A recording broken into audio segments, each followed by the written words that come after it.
Hello बच्चों, कैसे हैं आप लोग। हमें उम्मीद है आप लोग स्वस्थ होंगे, सुरक्षित होंगे और डेफिनेटली मस्त होंगे। आज मैं फिर से आ गया आप सब लोगों के बीच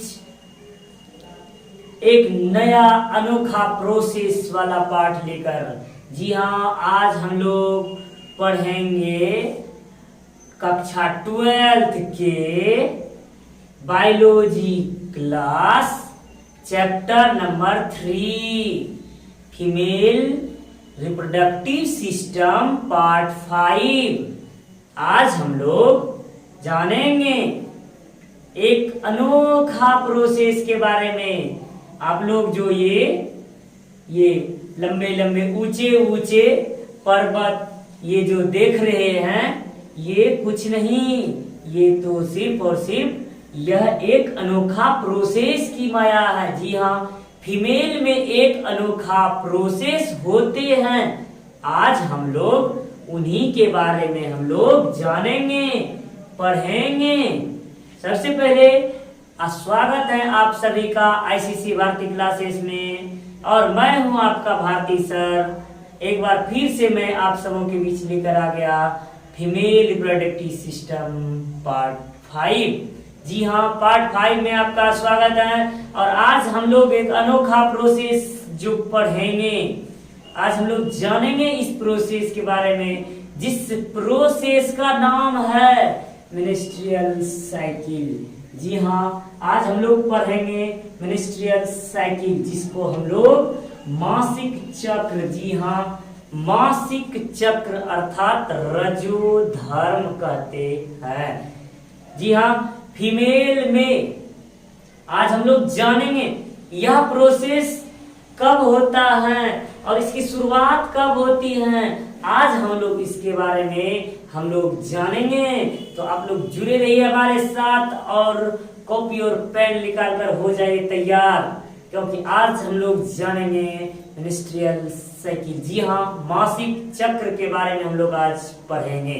तो चलते हैं हम लोग इस पार्ट की ओर, मेंस्ट्रुअल साइकिल। सबसे पहले हम लोग इन प्रोसेस के बारे में जानेंगे। यह प्रोसेस जो है फीमेल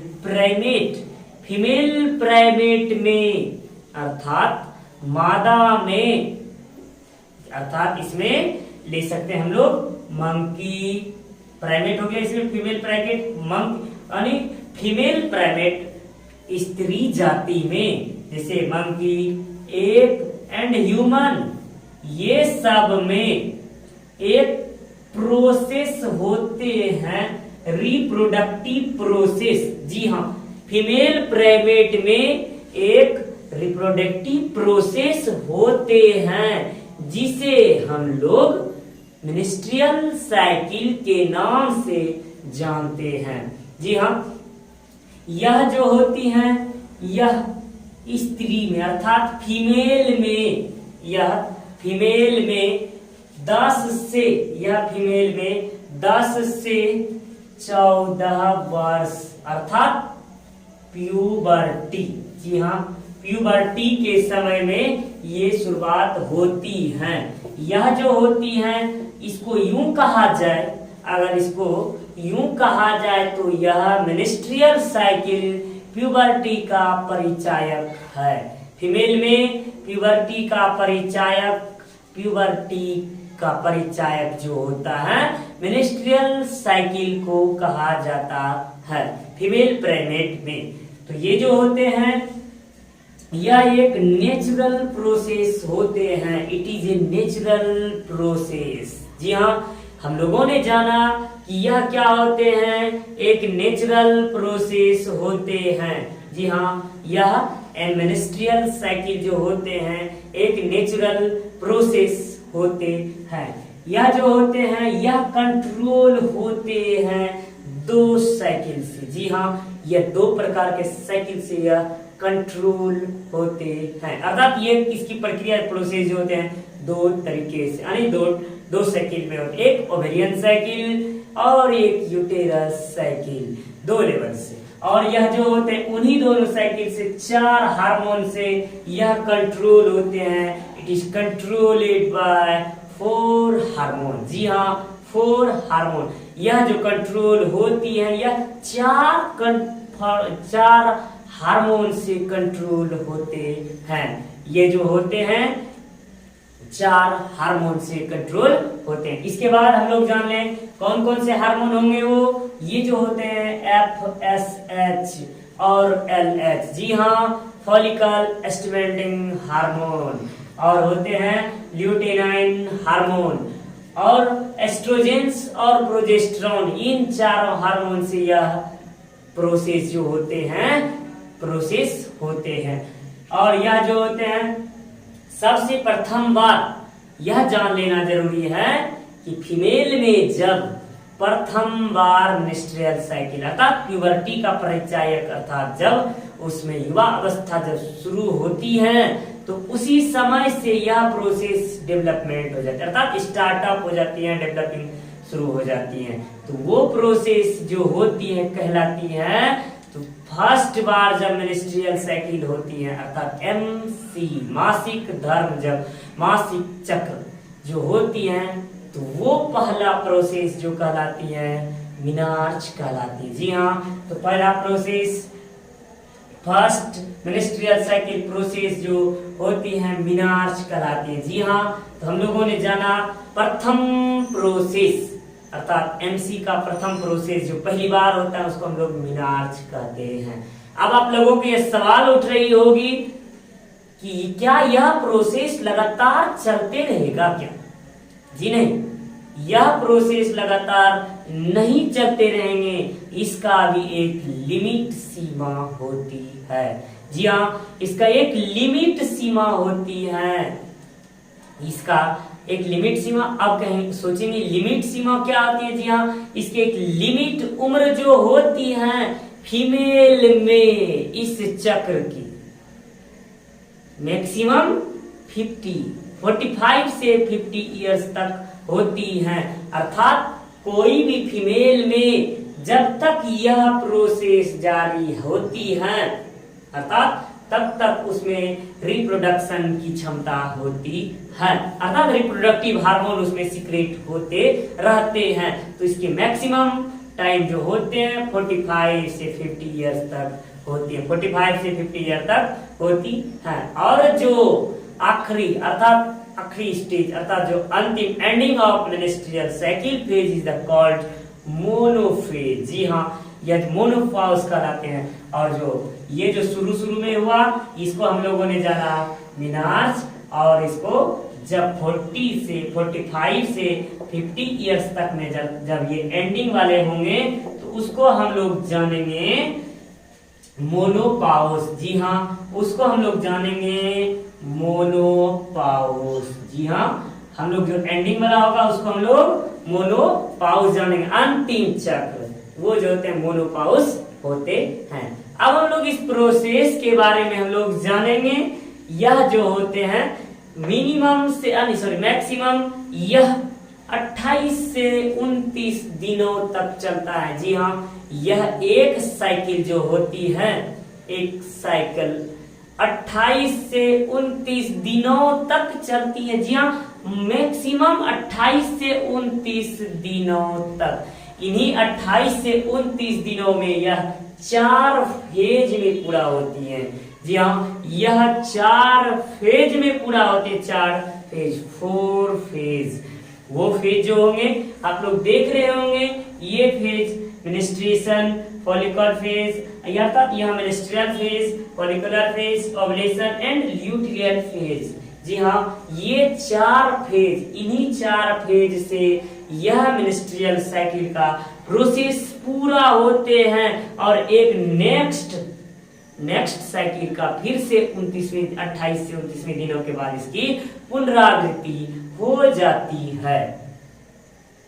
अब हम लोग जानेंगे यह किस प्रकार से कार्य होता है। तो हम लोग इन फेज से हम लोग पढ़ेंगे menstrual phase, follicle phase, ovulation phase, luteal phase. इन चारों फेज के बारे में हम लोग जानेंगे, तब हम इस प्रोसेस को समझेंगे। ये डायग्राम से हम लोग समझेंगे ये किस प्रकार से होते हैं और क्यों होते हैं, इसके बारे में हम लोग इन फेज से हम लोग पढ़ेंगे इसके बारे में।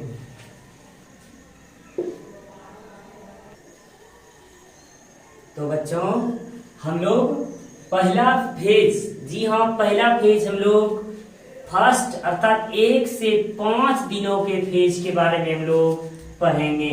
यह 1 से 5 दिन का जो फेज होता है उसको हम लोग मेंस्ट्रुएशन कहते हैं। जी हाँ मेंस्ट्रुएशन कहते हैं। यह फेज 5 दिनों तक का फेज होता है जहां से ब्लड वेसल्स अर्थात म्यूकस लिक्विड के रूप में वेजिना ट्यूब से वो स्त्राव बाहर निकल जाते हैं। मेंस्ट्रुएशन इसके बारे में हम लोग जानेंगे। मेंस्ट्रुअल फेज यह 5 दिन का, यह 1 से 5 दिन तक का यह फेज होते हैं और यह जो होते हैं आखिरी 3 से 4 दिन का प्रोसेस होता है, यानी 5 दिन तक यह प्रोसेस होते हैं। इसके बारे में हम लोग जानेंगे और इसमें होता क्या है। इस स्थिति में इसका प्रमुख कारण है यूटेरस में जो यूटेरस साइकिल जो होते हैं वहां से जो होते हैं GnRH से और पिट्यूटरी ग्रंथि से स्त्रावित पिट्यूटरी ग्लैंड से यह सब कार्य जो होते हैं सक्रिय होते हैं। तो यूटेरस साइकिल तो हम लोग उसके बारे में जान लेते हैं। पिट्यूटरी ग्लैंड जो होते हैं ना, ब्रेन की मास्टर ग्रंथि, वह जो होती है हम लोग जानते हैं वह 2 हार्मोन को स्रावित करती हैं, FSH और LH। जी हाँ पिट्यूटरी ग्लैंड 2 हार्मोन स्रावित करते हैं, FSH और LH। जी हाँ ये तो थोड़ा सा सयाना बनता है ये पिट्यूटरी ग्लैंड। यह प्रथम 5 दिनों तक में अर्थात फर्स्ट 5 डेज में यह जो होता है अपना प्रथम हार्मोन सीक्रेट करता है, FSH फॉलिकल स्टिमुलेटिंग हार्मोन को यह सीक्रेट करता है पिट्यूटरी ग्लैंड। अब क्या हो चुके हैं, पिट्यूटरी ग्लैंड हार्मोन को सीक्रेट कर चुके हैं। इसमें जो होते हैं फॉलिकल मैच्योर बनेंगे। सबसे पहले यह जो होते हैं फॉलिकल, यह इसमें जो होते हैं break down the endometrial links. यहाँ यूटेरस के बारे में हम लोग जो पढ़े थे, बैग की संरचना हम लोग पिछले पार्ट में पढ़े थे, यानी फीमेल रिप्रोडक्टिव सिस्टम में हम लोग पढ़े थे कि फीमेल रिप्रोडक्टिव सिस्टम में एक बैग शेप होते हैं अर्थात बैग के आकार की संरचना होती है जिसे हम लोग यूटेरस कहते हैं। और यूटेरस के इनर वॉल जो होते हैं, इनर वॉल, उसको हम लोग एंडोमेट्रियम लिनिंग कहते हैं, जो कि एंडोमेट्रियम लिनिंग कहते हैं, जो कि हाई वेस्कुलर होते हैं। तो वो जो होते हैं उसका लिनिंग यहाँ FSH हार्मोन से यह उसका दीवार जो होता है अर्थात ब्रेक डाउन एंडोमेट्रियल लिनिंग्स टूट जाते हैं, जो कि ब्लड वेसल से। अब तो जब वो लिनिंग टूटा ब्लड वेसल से जब टूटा तो वहां म्यूकस और लिक्विड के रूप में वहां से स्त्राव होते हैं, वहां से ब्लड स्त्रावित होते हैं और वह इस फेज में 1 से 5 दिन अर्थात 3 से 5 दिन तक के बीच में यह जो होते हैं यह फेज पूरा होते हैं। और इसमें वो जो लिक्विड ये लिनिंग में एंडोमेट्रियल लिनिंग टूटने के पश्चात जो हुआ ब्लड लूज हुआ, वह यह ब्लड का स्त्राव जो होंगे वेजिना ट्यूब के माध्यम से वह बाहर निकल जाएंगे, यह बाहर निकल जाएंगे यह। और अब ब्लड का स्त्राव तो हो गया, ब्लड का स्त्राव तो होता, यह जो होते हैं इस फेज में एक मिनिस्ट्रियल फेज में एक बार ब्रेक डाउन होने पर मैक्सिमम यह जो होते हैं यहां से 30 से 50 ml रक्त डिस्चार्ज हो जाते हैं। जी हाँ, एक साइकिल में अर्थात एक मिनिस्ट्रियल साइकिल में 30 से 50 ml ब्लड डिस्चार्ज हो जाते हैं। 30 से 50 ml ब्लड डिस्चार्ज हो जाते हैं। ये जो होते हैं पिट्यूटरी ग्लैंड FSH हार्मोन जो सिक्रेट किया, वह जो होते हैं एक्ट होते हैं ओवेरीज के। जी हाँ, वह किस पर एक्ट करेगा? वह ओवेरीज पर एक्ट करेंगे और उस समय, उसी जगह, उस समय से डेवलपिंग स्टार्ट ओवेरीज। अर्थात ये हार्मोन, पहला हार्मोन जो सिक्रेट किया, इसी समय से यहाँ क्या आ चुके हैं? ओवेरीज डेवलपमेंट, यानी यहाँ से ओवेरी में अंडाणु विकसित होने की प्रक्रिया शुरू हो जाएंगे। और यह जो होते हैं प्रभावित होते हैं, यह प्रभावित होते हैं किस तरह से? यह कुछ प्राकृतिक फैक्टर से प्रभावित होते हैं। अर्थात यदि फीमेल अत्याधिक तनाव, जी हाँ स्ट्रेस, अत्याधिक तनाव, पुअर हेल्थ, उसका स्वास्थ्य खराब, अर्थात स्वास्थ्य खराब, और पुअर डाइट अर्थात पुअर कमजोर खान पान और विभिन्न प्रकार के प्रक्रियाओं से और विभिन्न प्रकार के हार्मोन से भी यह प्रभावित होते हैं। अब हम लोगों ने, आप लोग जो ये देख रहे हैं यहाँ, अब हम लोग इस इमेज के माध्यम से समझते हैं पहले 5 दिन का। यहाँ जो हुआ, यहाँ यह FSH हार्मोन स्रावित हो चुके। यहाँ से देखिए आप, पिट्यूटरी ग्लैंड से पहला हार्मोन इन्होंने स्रावित किया, पहला हार्मोन इन्होंने स्रावित किया यहाँ। तो इस समय हुआ यहाँ ब्रेक डाउन ऑफ यूटेरस वाल, यूटेरस ये जो होते हैं एंडोमेट्रियल, यूटेरस का जो इनर लीनिंग होता है एंडोमेट्रियल लीनिंग, ये जो होता है ब्रेक डाउन होता है, टूट गया। टूटने के पश्चात ये जो मेनेस निकलते हैं, अर्थात वो जो रेजिना ट्यूब के रास्ते से बाहर आते हैं, उसको हम लोग मेनस कहते हैं, मेनियस। ये ही वो है जो कि 5 दिनों तक के बाद यह बाहर हो जाते हैं। और एक बार में, अर्थात एक साइकिल में 30 से 50 ml ब्लड का स्राव कर जाती है। इससे होंगे उसका ब्लड प्रत्येक साइकिल में यह इतना ब्लड का स्राव होगा, तो उसका स्वास्थ्य और खराब। तब हम लोग पढ़ते हैं, अब हम लोग जानेंगे फॉलिकुलर फेज। यहाँ फॉलिकुलर फेज, यह फॉलिकुलर अर्थात पुटिका, पुटिका मतलब जहां से ओवम सीक्रेट होना शुरू हुआ। यहाँ देख रहे हैं आप लोग, यहाँ जो हुआ FSH, यहाँ ओवम सीक्रेट शुरू, अर्थात डेवलपिंग शुरू हुई। ये 3 से 5 दिनों पर यह डेवलपिंग शुरू हो चुकी है, फॉलिकल का डेवलपिंग शुरू हो चुकी है। फॉलिकल फेज में हम लोग पढ़ेंगे, तो आप लोग देख रहे हैं फॉलिकल फेज। इसमें जो होता है, यह फॉलिकल फेज जो होता है, ये मिनिस्ट्रियल फेज जो होता है, फॉलोअर फॉलिकुलर फेज, यह जो होता है फॉलो करता है फॉलिकुलर फेज को। अर्थात मिनिस्ट्रियल फेज जो होता है फॉलो करता है फॉलिकुलर फेज को। जी हाँ, यह जो होते हैं इसमें से अब इन 5 से 14 दिनों के बाद बात किया जाए, 5 से 13 दिन, अब यहां से यह जो होंगे, यह एस्ट्रोजेंस हार्मोन यूटेरस, अब जो ओवेरियन होते हैं, ओवेरियन इवेंट्स, जो ओवेरियन इवेंट्स होते हैं, यह ओवेरियन हार्मोन्स इस जगह 5 से 5वें दिन के बाद, अर्थात 5वें दिन के बाद ओवेरियन से एक हार्मोन सीक्रेट होंगे। कौन सा हार्मोन सीक्रेट होंगे? तो एस्ट्रोजेंस हार्मोन सीक्रेट होंगे। जी हाँ, आप लोग देख रहे हैं ये जो हार्मोन एस्ट्रोजेंस हार्मोन सीक्रेट होंगे, एस्ट्रोजेंस हार्मोन सीक्रेट होंगे, फॉलिकल मैच्योर फॉलिकुलर बनेंगे। आप देख रहे हैं ये अंडाणु जो है, अर्थात ये जो अंडे हैं, ये एग हैं, ये डेवलप हो रहे हैं, ये डेवलप हो रहे हैं, डेवलपिंग फॉलिकल। और यहाँ आप देख रहे हैं मैच्योर, और वह जो होते हैं डेवलप होते होते मैच्योर डेवलप 13वें दिन तक, अर्थात 13वें दिन तक यह मैच्योर पूर्णतः डेवलपिंग फॉलिकल बन जाते हैं। यह जो होते हैं फुल्ली मैच्योर ग्राफ्टिंग फॉलिकल्स, यह जो होते हैं 13वें दिन तक यह फुल्ली मैच्योर के रूप में बन जाते हैं। अब होगा क्या? अब इस जगह पिट्यूटरी तो थोड़ा साना बनता, अब यह अपना दूसरा हार्मोन सीक्रेट करेगा। इस स्थिति में यह दूसरा हार्मोन सीक्रेट करेगा। कौन सा हार्मोन सीक्रेट करेगा? ये दूसरा LH हार्मोन सिक्रेट करेगा। इस स्थिति में पिट्यूटरी अपना दूसरा हार्मोन सिक्रेट करेगा।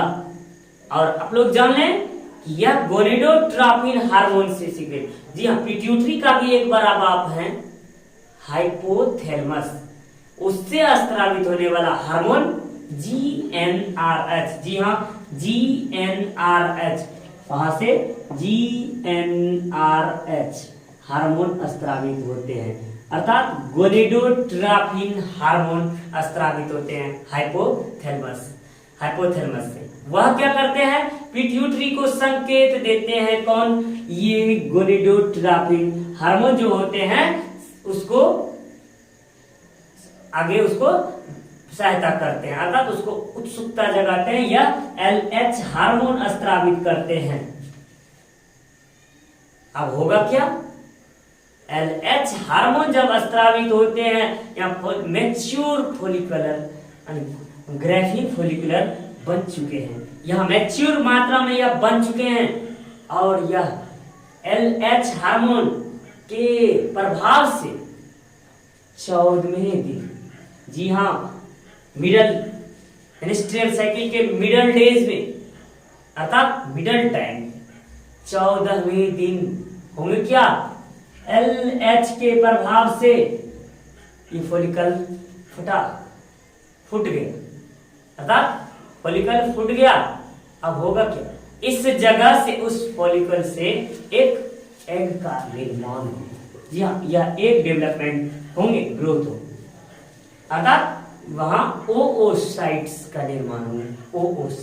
ओसाइट, जी हाँ, इस जगह एक ओसाइट बना, अंडों का निर्माण हुआ। यह प्रक्रिया जो होती है ओव्यूलेशन प्रक्रिया कहलाती है। जी हाँ, ओव्यूलेशन प्रक्रिया, अंडोत्सर्ग, ओव्यूलेशन मतलब अंडोत्सर्ग, अर्थात एक अंडे का निर्माण, एग का निर्माण हुआ। वह ओव्यूलेशन प्रक्रिया मेंस्ट्रुअल साइकिल के मिडल में, अर्थात 14वें दिन मैच्योर ग्राफिन फोलिकल फूट गया, उस जगह एक एग, अर्थात उससे एक ओसाइट्स बाहर हुआ, और वह जो हुए, यह प्रोसेस ओव्यूलेशन कहलाती है। जी हाँ, यह प्रोसेस ओव्यूलेशन कहलाती है। तो बच्चों, आप लोगों को समझ में आ रही है, आप लोगों को हमें उम्मीद है आप लोगों को समझ में आ रही होगी। तो हम लोग अब पढ़ेंगे उसके बाद ओव्यूलेशन, और ये चौथा फेज होता है उसके बारे में हम लोग पढ़ेंगे, उसके बारे में। तो बच्चों, तीसरे फेज ओव्यूलेशन में हम लोगों ने पढ़ा, यह जो होते हैं LH हार्मोन के प्रभाव से, LH हार्मोन के प्रभाव से क्या हुआ, ये जो फोलिकल मैच्योर फोलिकल था वो फट चुका है, और वहां से ओसाइट्स का निर्माण हुआ, और जो कि 14वें दिन की प्रक्रिया जो हुई, वो ओसाइट्स के रिलीज होने की प्रक्रिया, अंडोत्सर्ग की प्रक्रिया ओव्यूलेशन कहलाई। जी हाँ, ओव्यूलेशन कहलाती है। अंडाणु, अर्थात फोलिकल मैच्योर फोलिकल से अंडाणु एग के निर्माण होने, रिलीज होने की प्रक्रिया ओव्यूलेशन कहलाती है, अर्थात 14 दिनों का कार्य समाप्त, 14 दिन तक कार्य समाप्त। अब जो होंगे, अब इस जगह से अलग प्रोसेस होंगे, अर्थात इस जगह से उसको फिर से बनने की प्रक्रिया शुरू होंगे। अब इस जगह से होंगे क्या, अब यहाँ ओवेरी के द्वारा स्रावित हार्मोन जो है, या एस्ट्रोजेंस यहाँ तो स्रावित हो चुके हैं पहले, अब बचे क्या है, अब यहाँ ओवेरीज अपना दूसरा हार्मोन स्रावित करेंगे, प्रोजेस्टेरोन। जी हाँ, अब यह जो होंगे ल्यूटियल फेज में, जिसको हम लोग सेक्रेटरी हार्मोन कहते हैं, अर्थात विकसित करने वाला हार्मोन कहेंगे, सेक्रेटरी फेज कहेंगे, सिक्योरिटी फेज। इस जगह से वृद्धि होगा, इस जगह से वृद्धि होंगे, ताकि वह दूसरे साइकिल की ओर हम, अब यह फेज बढ़ेगा। तो इस फेज में यह जो होता है फॉलोइंग ओव्यूलेशन, यह फेज ओव्यूलेशन के फॉलोइंग, अर्थात उसको फॉलो कर, इसके बाद होते हैं ओव्यूलेशन के बाद ल्यूटियल फेज। इसी फेज में एक महत्वपूर्ण घटना हाँ, इसमें महत्वपूर्ण कार्य होते हैं। इसमें जो होते हैं एक swept in the fallopian tube. अब यहाँ से जो ये एक डेवलपमेंट हुआ, ये कहाँ जाएंगे? यहाँ से निकलने के पश्चात यह फैलोपियन ट्यूब में जाएंगे। जी हाँ, अंडाशय से वो एग जो निर्माण हुआ वो कहाँ जाएंगे? वह फैलोपियन ट्यूब में जाएंगे। फैलोपियन ट्यूब में हम लोग जानते हैं कि फैलोपियन ट्यूब में एग जो होते हैं पोषित होने के लिए 24 घंटे तक उसमें स्टोर होते हैं। जी हाँ, 24 घंटे तक फैलोपियन ट्यूब में जो ये अंडोत्सर्ग 14वें दिन जो हुआ वह फैलोपियन ट्यूब में स्थिर होते हैं। अब होगा क्या? अगर उन्हीं 24 घंटे के अंदर उसका फर्टिलाइजेशन हो जाती है, अर्थात वह फर्टिलाइज्ड हो जाती है, तो वह प्रेगनेंसी को धारण कर सकेंगे। अगर मान लिया जाए नहीं हो सका तो वह टूटेगी। जी हाँ, वह फिर से रिमेन होंगे। अब उस समय, अब उस जगह जो यहां से जो एग टूटा, यहाँ एग 24 आवर तक फैलोपियन ट्यूब में रहा फर्टिलाइजेशन के लिए। अगर फर्टिलाइज्ड हो गया तब वह उसका परिणाम स्वरूप उसका रिजल्ट क्या होंगे? अर्थात प्रेगनेंसी को धारण करेंगे, अर्थात एम्ब्रोइसिस का इम्प्लांटेशन के लिए वह विकसित होंगे। अर्थात यहाँ जो इम्प्लांटेशन के लिए, एम्ब्रोइस इम्प्लांटेशन के लिए यह होते हैं। अगर फर्टिलाइज हो गया तो यह जो होंगे प्रेगनेंसी को होंगे, नहीं तो ये फिर से अलग हो जाएंगे।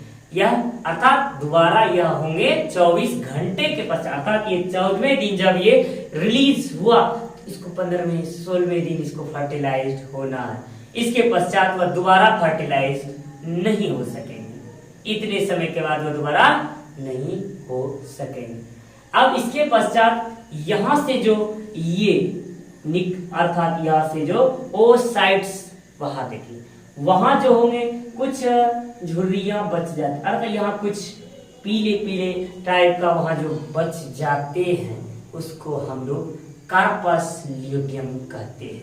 जी हाँ, कार्पस ल्यूटियम कहते हैं, जो कि येलो बॉडी स्वरूप होता है। जी हाँ, जो कि येलो बॉडी स्वरूप होते हैं। यह जो होते हैं ब्रस्ट होने के अर्थात टूटने के बाद ट्रांसफॉर्म कार्पस ल्यूटियम का निर्माण होते हैं। और इसमें जो येलो फिल अर्थात इसमें जो येलो कलर का जो भरा हुआ द्रव रह जाता है वो ल्यूमेन कहलाते हैं। ल्यूमेन कहलाते हैं। अब कार्पस ल्यूटियम इस जगह से डेवलपमेंट हो चुके हैं, वहां तक हो चुके हैं। अब उसके पश्चात जब इसका ये ओवोसाइट्स जो हुए हैं यह फर्टिलाइज्ड नहीं हो सके, अर्थात यह जब फर्टिलाइज नहीं हो सकते हैं तब क्या होते हैं? यह जो होते हैं अपना प्रभाव, अर्थात यह इसका क्षमता जो होती है हीन होने लगती है। अर्थात इसके आकार में आप देख सकते हैं डेवलपिंग कार्पस ल्यूटियम, यहाँ से कार्पस ल्यूटियम में अगर फर्टिलाइज्ड नहीं हो सके तो ये क्या आ जाएंगे? रिग्रेस्टिंग कार्पस लेक्टम। जी हाँ, यह जो होंगे रिग्रेस्ड होने, अर्थात यह हीन होने लगेंगे, यह समाप्त होने लगे और अपना कार्य कम कर, अर्थात यह समाप्त करने, तब जाकर के यह क्या होंगे? धीरे धीरे धीरे आगे चल करके यह जो होते हैं कन्वर्ट हो जाते हैं फाइब्रो टिश्यू में, जिसको हम लोग एल्बिकेनस कहते हैं। इसको हम लोग कार्पस एल्बिकेनस, यह जो होते हैं यह यहाँ अर्थात इसमें जब यह एग्स जो होते हैं फर्टिलाइज नहीं हो पाते हैं, यह कार्य अपना जो होते हैं यह इन्होंने रीगैसिंग होने लगते हैं। होते होते यह जो होंगे यह व्हाइट बॉडी स्वरूप बन जाते हैं। जी हाँ, जिसको हम लोग कार्पस एल्बिजिन कहते हैं। व्हाइट बॉडी कार्पस एल्बिजिन कहते हैं। अब इसके बाद होंगे क्या, इस परिस्थिति में होंगे इस जगह एस्ट्रोजेंस और प्रोजेस्टेरोन हार्मोन होंगे वृद्धि होते हैं। एस्ट्रोजेंस और प्रोजेस्टेरोन हार्मोन वृद्धि होते हैं और उस स्थिति में FSH और LH हार्मोन क्या हो जाते हैं, लूज हो जाते हैं। प्रोजेस्टेरोन हार्मोन का कम होना मासिक चक्र अर्थात मेंस्ट्रुअल साइकिल का कारण होता है। हम लोगों ने जाना कि यह जो होते हैं यह 28वें दिन तक अर्थात 29वें दिन तक यहाँ अपना कार्य समाप्त कर चुके। यह कार्पस ल्यूटियम जब विकसित नहीं हुआ, यह अपना कार्य समाप्त कर दिया, सब समाप्त, अर्थात वहाँ FSH और LH का काम समाप्त। अब होंगे क्या, समाप्त हो गया सब, अर्थात फिर से एक नए फेज की ओर बढ़ेंगे और 28वें दिन तक आते आते यह एक नए फेज के रूप में, और यह फिर से यह शुरुआत हो जाते हैं 28 दिन के बाद, फिर से यह एक नया प्रोसेस ले लेती है इस समय। अब हम लोग जानेंगे इस प्रोसेस के बाद जो हाइजेन अर्थात इससे जो बीमारी अर्थात इससे जो होंगे स्वास्थ्य, इसके स्वास्थ्य के बारे में हम लोग जान। अब इससे प्रभाव करता है, यह अपना प्रभाव देता है। जिसका शरीर कमजोर होते हैं अर्थात वीकनेस होते हैं, वह और वीकनेस हो जाते हैं। जिसका बॉडी और इसमें जो होते हैं इस चक्र के दौरान एब्डोमेन में दर्द सी भी होती है, बहुत गंभीर सी दर्द होती है। इसके स्वास्थ्य में उसे हर समय अर्थात इस प्रोसेस इस साइकिल के बाद उसे स्वास्थ्य पर ध्यान अर्थात हर हमेशा साफ सुथरा क्लीन और हमेशा उसे सुरक्षित रहना होता है, हाइजीन होते हैं। अब हम लोग इस मेंस्ट्रुअल साइकिल के बारे में हम लोगों ने पढ़ा। अब हम लोग इसके रिकैप के बारे में हम लोग जान लेते हैं, एक इस टॉपिक का रिकैप। जी हाँ, इस टॉपिक का एक रिकैप। तो बच्चों अभी तक हमने मेंस्ट्रुअल साइकिल के बारे में हम लोग पढ़ रहे थे। अब हम लोग इस पार्ट के एक नजर में रिकैप ले लें कि हम लोग ने इस पाठ में क्या पढ़ा और किस प्रकार से किस प्रोसेस से मेंस्ट्रुअल साइकिल की प्रोसेस पूरा वो उसके बारे में हम लोग पढ़ लेते हैं। एक टॉपिक रिकैप। ये जो होते हैं हम लोग 1 से 5 दिन फर्स्ट 5 डेज की बात करें तो इस समय इस स्थिति में endometrium break down lose the blood release of FSH for pituitary अर्थात इस समय इस 1 से 5 दिन के अंतराल में breakdown endometrium and loose and blood release FSH and for pituitary अर्थात इस स्थिति में एंडोमेट्रियम की दीवारें टूटी, ब्लड का स्त्राव हुआ और FSH हार्मोन पिट्यूटरी से स्त्रावित हुआ और उस समय से फिर से एक डेवलपमेंट अर्थात फिर से एक नया निर्माण शुरू हुआ। 15 यानी 3 से अब इसके बाद 5 से 13 दिन का बात किया जाए, 5th to 13 days endometrium regenerate. Endometrium उस समय से 5 से 13वें दिन जो अर्थात 5वें दिन के बाद जो एस्ट्रोजन हार्मोन स्त्रावित हुआ था, इस समय से ये जो एंडोमेट्रियम दीवारें जो लिनिक्स जो उसका टूटा था, एस्ट्रोजन हार्मोन स्त्रावित होने से वह फिर से पुनर्निर्माण की प्रक्रिया शुरू हुई एस्ट्रोजन से। जी हाँ, एस्ट्रोजन से endometrium regenerate under the effect estrogen. इससे पश्चात एंडोमेट्रियम की दीवारें फिर से रीजनरेट बनना प्रक्रिया शुरू हुआ and secret by developing follicles और यह जो होता है फॉलिकल का सीक्रेट डेवलपमेंट अर्थात वह वृद्धि करना शुरू हुआ। उसके पश्चात 14 डेज में हुआ follicles burst under the effect of LH hormone अर्थात फॉलिकल्स जो पूर्णतः विकसित हुआ था वो 14वें दिन वह फूट करके उससे एक ओसाइट्स का निर्माण हुआ, जो कि ओवुलेशन की प्रक्रिया कहलाई।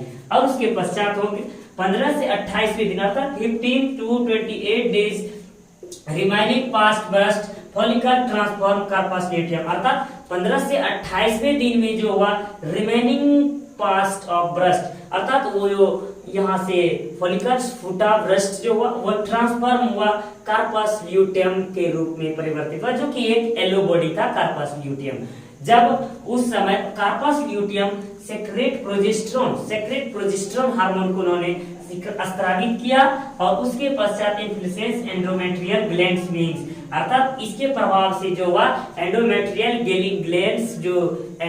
ग्लैंड्स लेने थे, जिसके अंतर्गत म्यूकस होते हैं, ग्रोथ हार्मोन होते हैं उस ग्लैंड्स में, और बहुत कुछ होते हैं वहां जो होते हैं, उसको यह उन्होंने कार्य किया।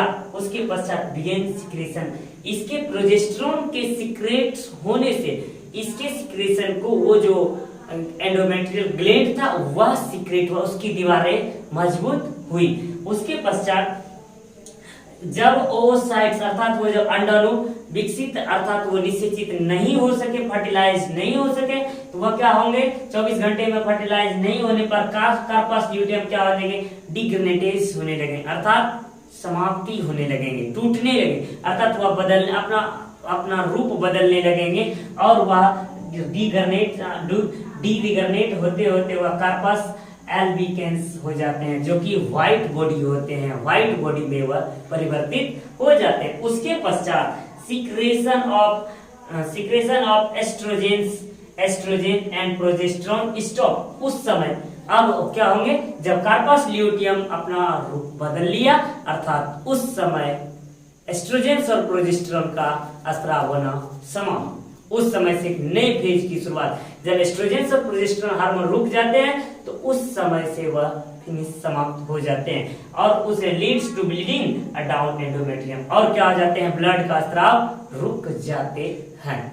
अब बात करेंगे, इसके बाद मैंने बात किया कि यह कब तक प्रक्रिया ब्लड ब्लीडिंग होते रहेंगे, ये जो होंगे ब्लीडिंग होते रहेंगे, मेंस्ट्रुअल साइकिल जो होते हैं, अर्थात प्रेगनेंसी होने, मान लिया जाए प्रेगनेंसी हो गया, उसके बाद क्या होंगे, गर्भ को धारण करेंगे, उसके बाद एक बच्चे को जन्म देंगे।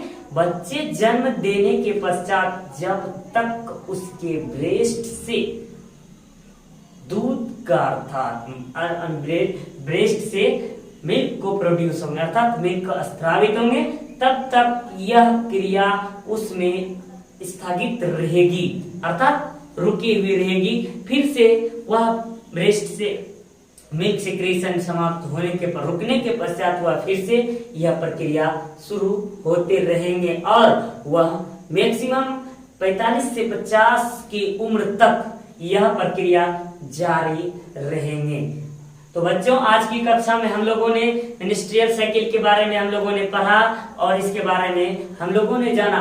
हमें उम्मीद है अगर आप सब लोगों को यह क्लास अच्छा लगा होगा तो प्लीज लाइक और शेयर जरूर कर दें, ताकि आप जैसे विद्यार्थी जो भी हैं वह ताकि इस क्लास से जुड़ सके और इस पाठ को फिर से अर्थात अगला पाठ हमें आगे बनाने अर्थात आगे हमें बढ़ाने में खुशी होगी। इसलिए आप लोग लाइक और शेयर जरूर करते हैं। आप लोग इसका स्क्रीनशॉट ले सकते हैं। तब तक के लिए जय हिंद, जय भारत। मिलते हैं फिर एक नई क्लास में।